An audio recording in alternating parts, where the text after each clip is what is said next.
Welcome, whoever you are, whomever you love, wherever you are on your journey. Welcome to our Unitarian Universalist spiritual community here at United First Parish Church.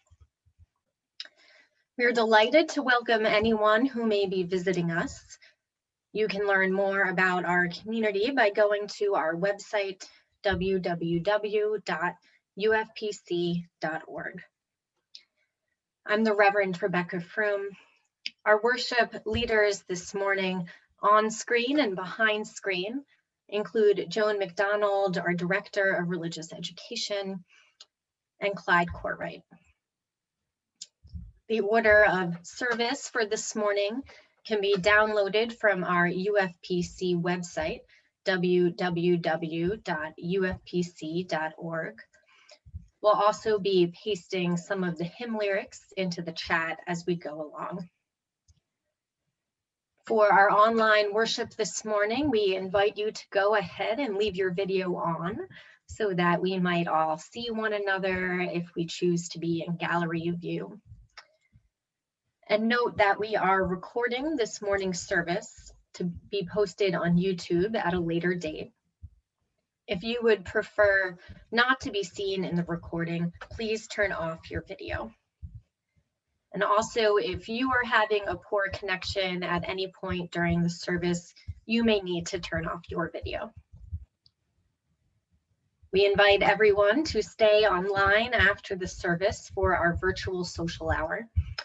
This morning, our social hour will include the option of breakout groups to reflect on the themes of this morning's service. And now let us center ourselves for worship by taking a deep breath together, feeling that spirit of life, that spirit of love that moves within, between, and beyond us all. Let us lift our hearts as we are called to worship with words adapted from the Reverend Sean Neil Barron. We gather together as a community of seekers to honor the interdependence of life, to respect the dignity of all, and to honor the land we journey humbly upon. Friends, let us acknowledge that our church stands in the traditional territories of the Neponset bands of the Massachusetts people, the original nations of this land, who continue to cry out for justice and self-determination. We are blessed with a space and opportunity to strive to live out our common principles, to bring justice, equity, compassion, and peace into our daily lives, to resist all that threatens the earth and our human, plant, and animal kindred, and to live out our dream of a world community of peace, of liberty, of justice for all. And let these thoughts carry us forth as we journey and worship together. Come, let us worship. For our chalice lighting this morning, I invite you to participate together. If you have a chalice or even a candle in your own home, go and bring that now. And I invite us to click on gallery view so that we can see one another in our personal spiritual homes, see one another's chalice if we have those. And as I share these chalice lighting words by Lori Gorgas Labin, I invite you to join to light your chalice. She writes, "Today is National Coming Out Day, and we light our chalice flame.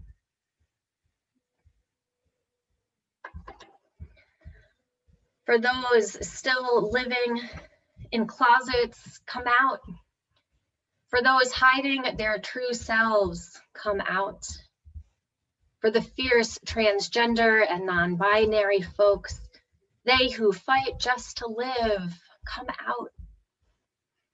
For the asexual, the aromantic, the bisexual, the pansexual, the grays and demis, and all the others, come out. For the cisgender and hetero parents, siblings, uncles and aunties, and cousins and nibblings, kids who are allies and companions, come out. Come out, loud and proud, come out, fierce and tender, come out, healing, healed, whole. Come out, even if only to yourself, to your own truth. And let there be a world where we are all flaming.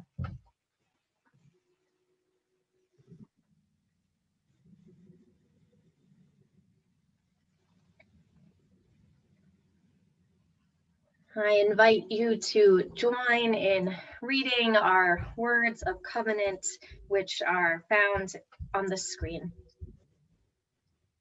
As a free fellowship of this historic church, we unite to lift our hearts and open our minds to a larger reality, to accept, support, and encourage one another, to seek the wisdom in all religions, to cherish and sustain the web of life, and to strive for justice, compassion, and peace.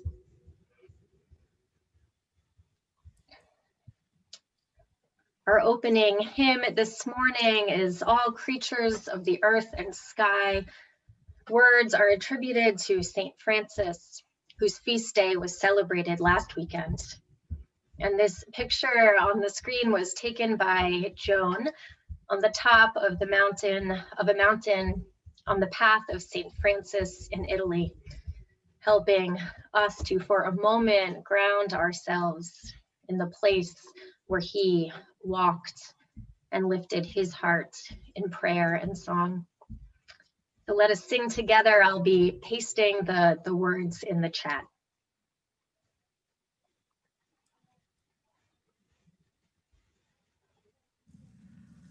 All creatures of the earth and sky, come kindred, lift your voices high. Alleluia, alleluia. Bright burning sun with golden beam, soft shining moon with silver gleam.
worship God in humbleness. Alleluia, alleluia, alleluia, alleluia, alleluia.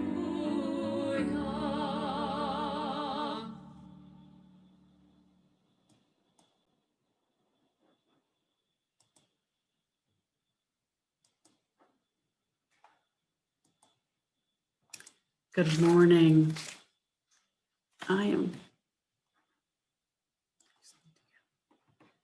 This morning I'm going to share a story that comes from the book Braiding Sweetgrass, Indigenous Wisdom, Scientific Knowledge, and the Teachings of the Plants by Robin Wall Kimmerer. And she comes from the Potawatomi Nation, and this is a creation story titled Sky Woman Falling. In the beginning, there was the sky world. She fell like a maple seed, pirouetting on an autumn breeze. A column of light streamed from the hole in the sky world, marking her path where only darkness had been before. It took her a long time to fall. In fear or maybe hope, she clutched a bundle tightly in her hand. Hurtling downward, she saw only dark water below. But in that emptiness, there were many eyes gazing up at the sudden shaft of light. They saw there a small object, a mere dust mote in the beam. As it grew closer, they could see that it was a woman. Arms outstretched, long black hair billowing behind as she spiraled toward them. The geese nodded at one another and rose together from the water in a wave of goose music. She felt the beat of their wings as they flew beneath to break her fall. Far from the only home she'd ever known, she caught her breath at the warm embrace of soft feathers as they gently carried her downward.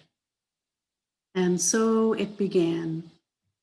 The geese could not hold the woman above the water for much longer, so they called a council to decide what to do. Resting on their wings, she saw them all gather. Loons, otters, swans, beavers, fish of all kinds. A great turtle floated in their midst and offered his back for her to rest upon. Gratefully, she stepped from the goose wings onto the dome of his shell. The others understood that she needed land for her home and discussed how they might serve her need. The deep divers among them had heard of mud at the bottom of the water and agreed to go find some. Loon dove first, but the distance was too far, and after a long while, he surfaced with nothing to show for his efforts. One by one, the other animals offered to help: otter, beaver, sturgeon, but the depth, the darkness, and the pressures were too great for even the strongest swimmers. They returned, gasping for air with their heads ringing. Some did not return at all. Soon, only Muskrat was left, the weakest diver of all. He volunteered to go, while the others looked on doubtfully. His small legs flailed as he worked his way downward, and he was gone a very long time. They waited and waited for him to return, fearing the worst for their relative. And before long, a stream of bubbles rose with the small, limp body of the muskrat. He had given his life to aid his helpless human. But then the others noticed that in his paw was tightly clenched, and when they opened it, there was a small handful of mud. Turtle said, "Here, put it on my back and I will hold it." Sky Woman bent and spread the mud with her hands across the shell of the turtle. Moved by the extraordinary gifts of the animals, she sang in thanksgiving and began to dance, her feet caressing the earth. The land grew and grew as she danced her thanks from the dab of mud on Turtle's back until the whole earth was made. Not by Sky Woman alone, but from the alchemy of all the animals' gifts, coupled with her deep gratitude. Together, they formed what we know today as Turtle Island, our home. Like any good guest, Sky Woman had not come empty-handed. The bundle was still clutched in her hand. When she toppled from the hole in the sky world, she had reached out to grab onto the tree of life that grew there. In her grasp were branches, fruits, and seeds of all kinds of plants. These she scattered onto the new ground and carefully tended each one until the world turned from brown to green. Sunlight streamed through the hole from Sky World, allowing the seeds to flourish. Wild grasses, flowers, trees, and medicines spread everywhere. And now that the animals too had plenty to eat, many came to live with her on Turtle Island.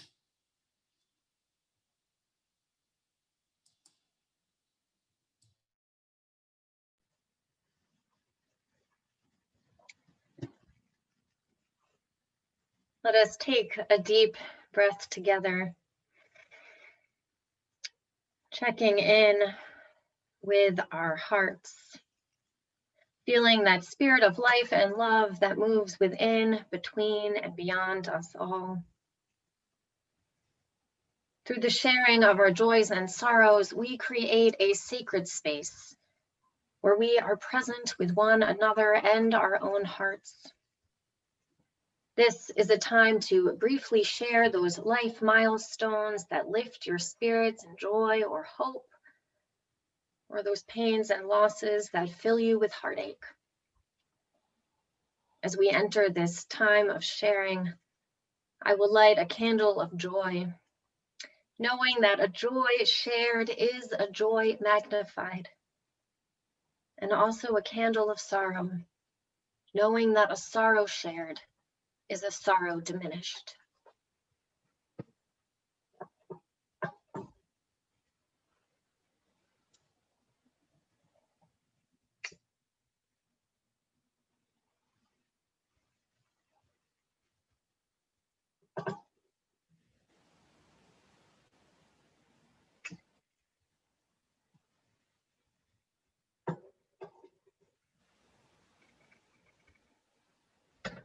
As we enter this time of sharing, if you wish to acknowledge a sorrow or a joy from your heart, I invite you to raise your hand and unmute your microphone when Clyde, our digital usher, calls you by name. Let us open our hearts to one another. I will light a final candle representing all of those joys and all of those sorrows that we hold silently in the sanctuary of our hearts.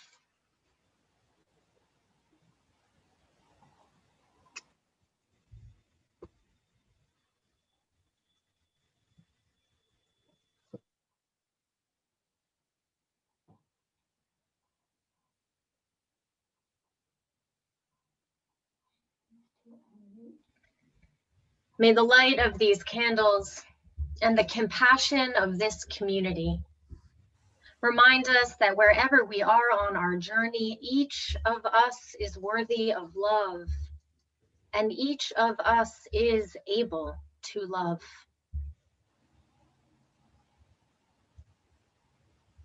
Let us return to our breath. This breath, this spirit of life and love that moves within, between, and beyond us all. Let us unclench our hands, our feet, to center ourselves for a time of meditation, perhaps rolling our shoulders back, unclenching our jaw, wiggling our toes, appreciating the gift of this day, breathing together. Let us enter a time of shared silence.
Will you lift your hearts in the spirit of prayer, listening in these words for the language of faith most meaningful to you? Eternal presence, known by many names, known in many ways. We gather this morning, appreciating the beauty of the earth, this sun, this great star, a reminder that we are part and participant of the universe, warmed by the rays of this sun.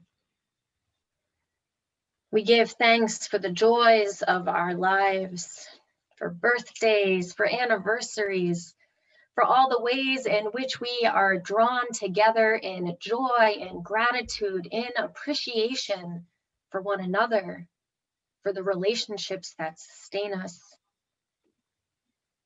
We give thanks for the passions of our hearts and the ways in which we can embody and express all that which we love, the arts, cooking, time in nature, time together.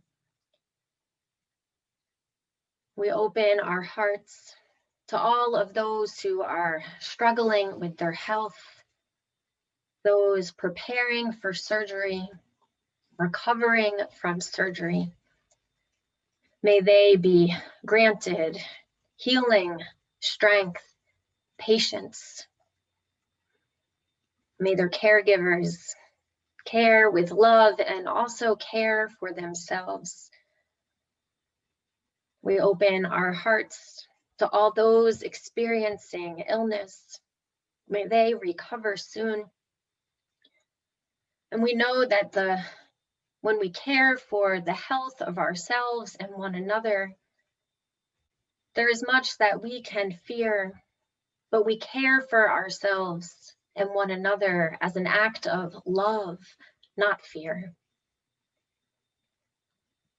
We give thanks for those times in which we and those we love and care for can name their emotions, understand, process their emotions. We give thanks for these moments of insight and learning and growth that are part of who we are in all ages and stages of life. Source of our being, source of our goodness. There is so much in our world right now that seems broken or on the brink of breaking. So much that can fill our spirits with anxiety, with fear, that can harden our hearts with apathy. In these uncertain times, Let our hearts remain open, perhaps sometimes breaking open. May we remember that we are part of an interdependent world, each of us connected to one another.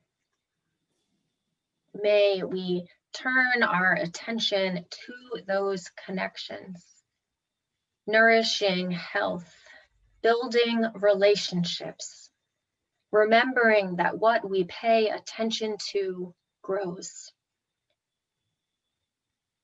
We pray this in love's name. Amen, and blessed be. Our reflective hymn this morning is May I Be Filled with Loving Kindness, an adaptation of a traditional meditation in the Buddhist tradition, the metta meditation, loving kindness meditation. And words of metta meditations vary based on tradition and purpose. Consistent to them, though, is that they're relational, that they highlight the interconnectedness of life. They always begin by directing loving kindness inward to oneself, and then direct that loving kindness out further and further until it encompasses the greatest we, loving kindness for all beings. Let us raise our voices in song. The words will be on the slide.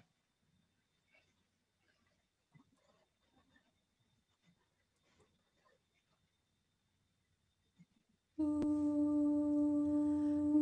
I be filled with loving kindness. May I be well. May I be filled with loving kindness. May I be well. May I be peaceful and at ease. May I be whole. May you be filled with loving kindness. May you be well. May you be filled with loving kindness. May you be well. May you be peaceful and at ease. May you be whole. May we be filled with loving kindness. May we be well. May we be filled with loving kindness. May we be well. May we be peaceful and at ease. May we be whole.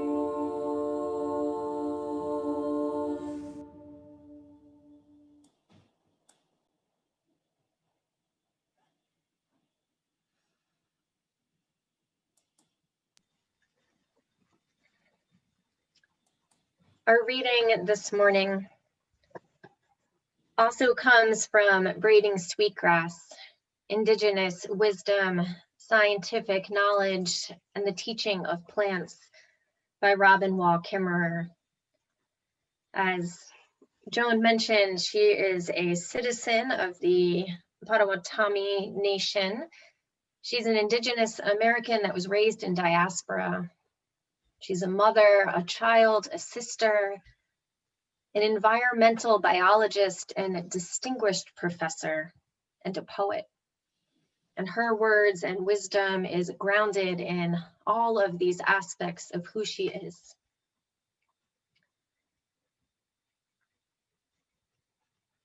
And these are her words. I go to sit with my Sitka spruce grandmother to think, I am not from here, just a stranger who comes with gratitude and respect and questions of how it is we come to belong to a place. And yet, this grandmother tree, she makes me welcome. Even as I sit in her still shadow, my thoughts are all tangled. Like my elders before me, I want to envision a way that an immigrant society could become indigenous to place. But I'm stumbling on the words. Immigrants, by definition, cannot be indigenous. Indigenous is a birthright word. No amount of time or caring changes history or substitutes for the soul-deep fusion with the land. Maybe the task assigned to second man is to strive to become naturalized to place, to throw off the mindset of the immigrant. Being naturalized to place means to live as if this is the land that feeds you, as if these are the streams from which you drink, that build your body and fill your spirit. To become naturalized is to know that your ancestors lie in this ground. Here, you will give your gifts and meet your responsibilities. To become naturalized is to live as if your children's future matters. To take care of the land as if our lives and the lives of all our relatives depend on it, because they do. Thus ends our reading. In the spring, when we were all asked to stay home or close to home for the sake of our common health and well-being, I found myself walking through the plant and tree-filled places that are indeed close to my home. The Arnold Arboretum in my Roslindale neighborhood in Boston, where plants and trees native to New England and from around the globe grow side by side. And I returned again and again to the Blue Hills, observing the seasons, the slow dance between winter and spring, that at some point the rhythm moves and speeds up as spring moves into summer. My attention was both focused and broadened in these Blue Hills hikes, noticing that I was in relationship to this place, to plants, and that relationship was in some ways more visceral than my relationship to people in this strange moment of spring 2020. I learned about myself, what I needed to hike. I learned about the place, finding trails where I knew what rocks to step around, noticing which trees were blossoming and growing leaves earlier than others, noticing how little it rained, there were dry streams, and yet how humid it was, rocks dripping with the water of the trees. What are the places close to where you live or have lived, where you feel a sense of connection? What are the plants, the animals, the landscapes and soundscapes, the rhythm of the seasons that call you to pause, to pay attention, and know that you in some way belong to this place. Perhaps like me, you feel that connection in the Blue Hills. Maybe you grew up here in Eastern Massachusetts and have returned to the trails and ponds of these Blue Hills your whole life.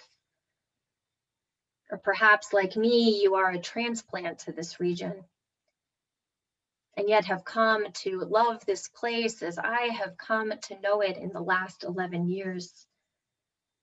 This beautiful natural place that crosses the municipal boundaries of Quincy, Milton, Canton, Randolph. Who do the Blue Hills belong to? Perhaps everyone, perhaps no one. The land defies the boundaries that are so common in our society.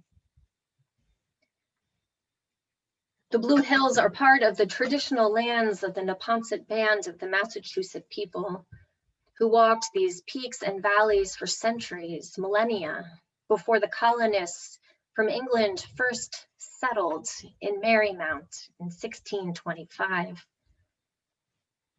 The Blue Hills were the winter grounds for the Neponset Massachusetts people, and the coastline of what is now known as Quincy were the summer grounds. I know many of you feel a sense of connection, a sense of belonging to place in these areas, hills and coast. Robin Wall Kimmerer talks about the importance of becoming Indigenous to place, of changing that colonial and settler mindset of living partway here with one foot still across the ocean. This colonial settler mindset where place is for the benefit of people, where plant and animal kindred are natural resources to be exploited rather than relationships to cultivate. Wall Kimmerer starts her book with the story of Sky Woman falling, which Joan shared with us earlier in this service. And later she notes that Sky Woman herself was an immigrant, falling into this world. Her body pregnant with the creatures who would become indigenous to this place, Turtle Island, learning to live in reciprocal relationship with the land, the plant and the animal kindred who belong to this place. Kimmerer notes that those of us who are not indigenous cannot become indigenous. Whatever our backgrounds, we in fact share an important responsibility to look at history honestly, to see the ways in which culture has connected and clashed over the centuries between Indigenous Americans, immigrant Americans, enslaved Americans. And yet, whatever our backgrounds, she talks about how important it is to build relationships where we know that we belong to a place, where we choose to live in reciprocal relationship to place, to all the human, animal, and plant kindred that are indigenous or naturalized to place. Robin Wall Kimmerer turns to plants not purely as crops or resources. She turns to plants as teachers. And throughout this beautiful book, she shows us so much of what she has learned from a myriad of plants. And she talks about the plants that have not been indigenous to North America. She talks about invasive species, those kudzu vines, the purple loosestrap, I just forgot the name on that one. But these species that are invasive, that grow and grow, displacing other species. And she contrasts invasive species with the plantain plant. Not plantain, the relative of bananas that is cooked up to a delicious meal, but the broadleaf weed that grows in abundance throughout North America.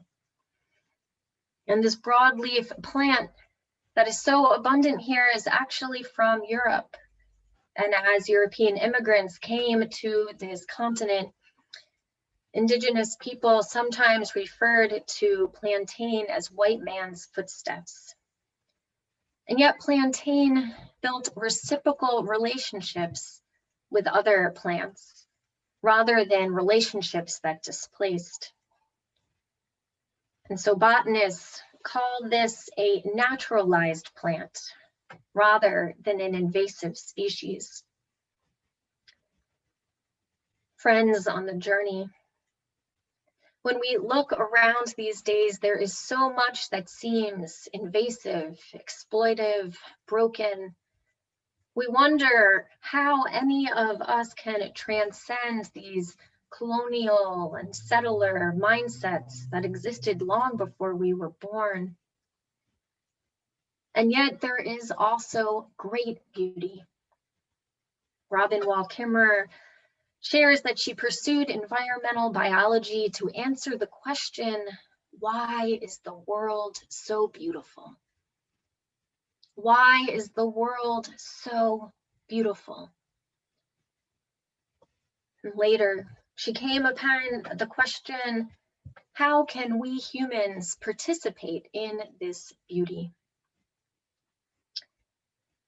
The answers to that are as varied as the ecologies of this planet.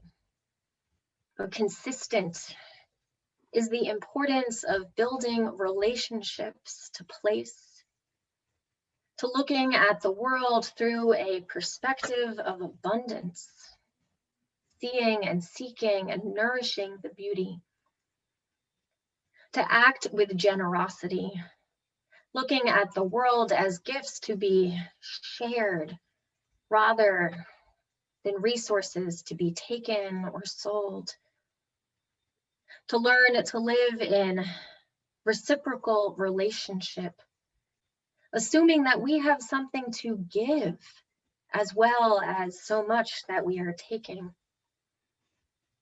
to ground ourselves in gratitude so that we may learn to sing in thanksgiving, that we may learn to see all that is flourishing in the places that are our homes, so that we may know ourselves to belong to place. May it be so. Amen. And blessed be. And now let us raise our voices again in song as Matt Meyer leads us in singing Roots and Wings.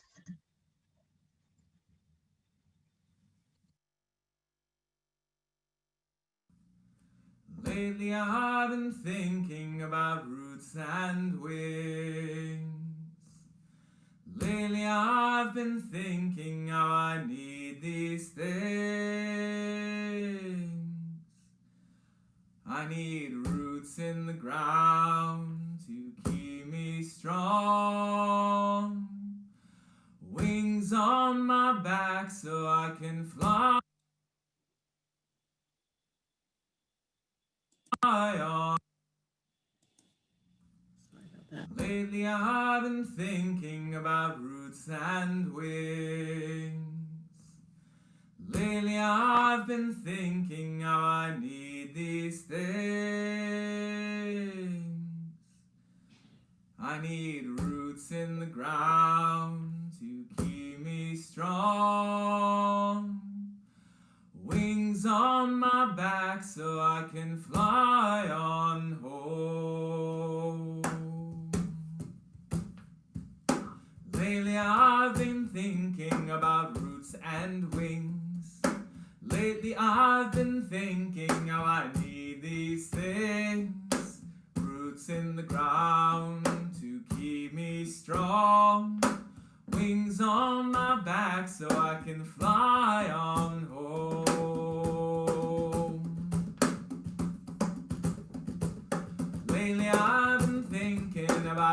roots and wings. Lately I've been thinking how I need these things. I need roots in the ground to keep me strong. Wings on my back so I can fly on home. Lately I've been thinking about roots and wings.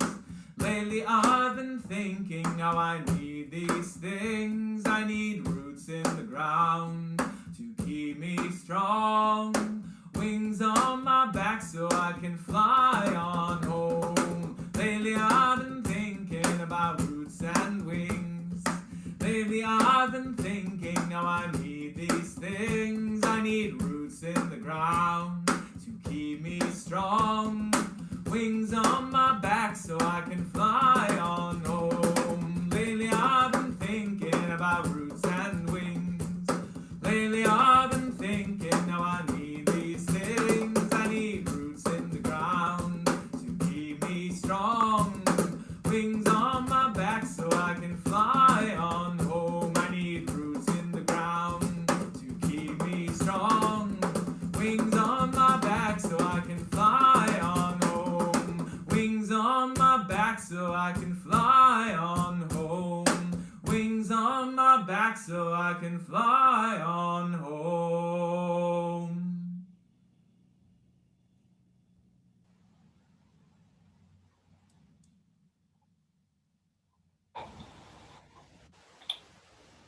We drink from wells we did not dig. We sit in the shade of trees we did not plant. As recipients of all we have received from those who have come before us, we are called to share our abundance with those who will come after us. As a voluntary association, our church is sustained through the gifts of the members and friends of this congregation. Your generosity makes it possible for us to hold online worship services, workshops, small groups, even in these unusual times. Your generosity allows us to be faithful stewards of our historic building so that it will continue to be a place of sanctuary and learning when it is once again safe to gather in person. Your generosity helps us to strive for justice and live our congregation's values in the wider world. Please take this moment to visit our website and consider clicking on the donate button located on the home page of the website ufpc.org. Now let us open our hearts as these gifts to support the good works of United First Parish Church are joyfully given and gratefully received.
There are many ways in which to participate in the life and leadership of our congregation, so I have a few announcements to share this morning. Our religious education program, Joan is continuing to make children's chapel services that come out on Thursday or Friday for families to watch at home on their own. I've pasted a link to those in the chat.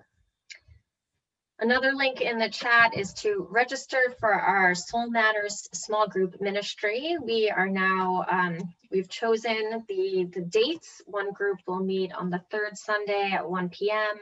We have a group on fourth Tuesday in the evening and fourth Wednesday in the evening.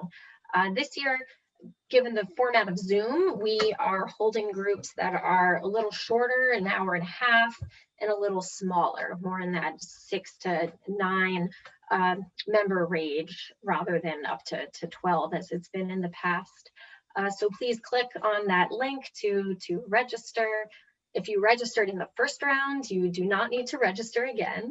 And I hope that you will join us for those. You can direct any questions to me. Another one of our ongoing programs is our weekly Black Lives Matter Standouts on Thursdays at 3:30, a partnership with Quincy for Transformative Change. You can speak with Claire Fitzmaurice to learn more about those, or just come on by, stay for 20 minutes, stay for 2 hours. The group starts on the portico of the church and brings that moral witness of signs of the message of Black Lives Matter and ending white supremacy, might bring that message to other parts of the building so that folks traveling by car as well as pedestrians can see our message. And a special upcoming program we have this month is I'm holding 2 apple festivals, an opportunity to bring some of your favorite apple food or drinks and share with one another about your favorite apple foods or apple memories so we can build community in this autumn season. One Apple Festival is this Tuesday online on Zoom, and I pasted the link for that in the chat. And then we'll have an in-person Apple Festival on the south lawn of the church later in the month on Saturday afternoon, October 24th. So please email me to register for the in-person one so that we can maintain a group of 20 people or less. And now let us return to that breath, that teacher within us that's always there, that breath that we share with one another. And the words for our benediction are from Joy Harjo. And she calls us to remember the earth whose skin you are. Red earth, black earth, yellow earth, white earth, brown earth. We are earth. Remember the plants, trees, animal life, who all have their tribes, their families, and their histories too. Talk to them, listen to them. They are alive poems. Remember the wind. Remember her voice. She knows the origin of the universe. Remember that you are all people and all people are you. We are earth. Remember, you are this universe is you. Remember, all is in motion, is growing, is you. We are earth. Remember, language comes from this. Remember, the dance language is. Remember that life is. Remember that we are earth. May we go in peace and go in love to be a blessing to the world. Please join me in our chalice extinguishing song as we blow out or extinguish our chalices.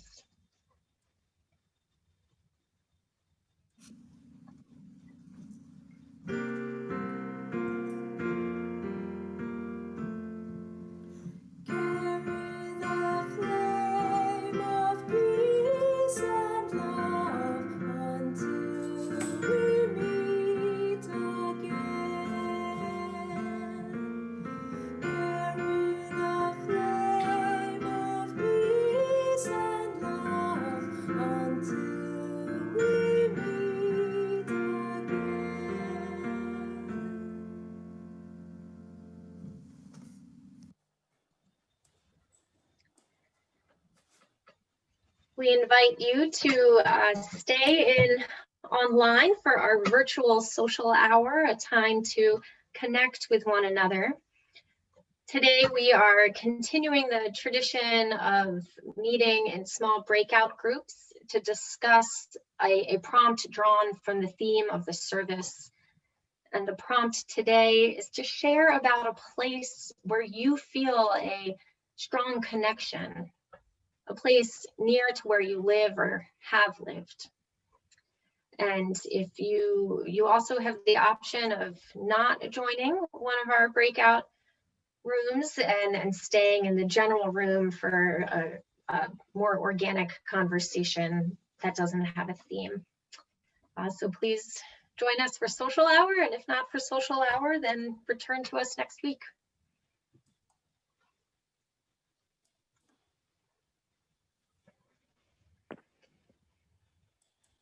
Got room 2. I don't know.